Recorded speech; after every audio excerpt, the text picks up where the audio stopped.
Hi everyone, welcome back to Sun's Arts. If you're new, welcome to the family. Today's DIY is part of 12 Days of Christmas playlist, and this is hosted by Brenda over Rustic Lace and DIY and Amanda from Molly Cole Creations. And I'm going to link the crafting channels of these ladies in my description box, as well as the link to playlist, which will contain today's DIY is Ornament DIY. And let's start with the DIY. I think this is the only DIY I'm going to make for this. So, DIY number one. For this, I'm going to use this.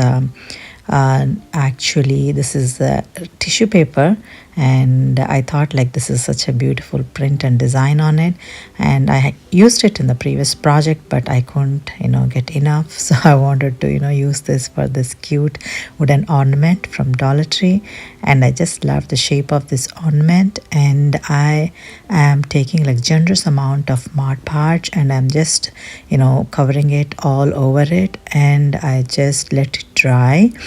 And after it is dried, I'm just using this sanding stone to remove the excess paper, and I am also going to coat with this another layer of Mod Podge to give like nice adherence, as well as also it gives like a nice matte sheen that I'm actually looking for.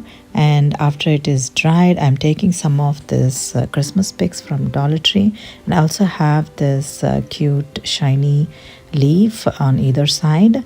I think that is from Walmart, I believe. And I also have this cute Christmas ribbon. I created a bow with that and one golden berry to finish the look.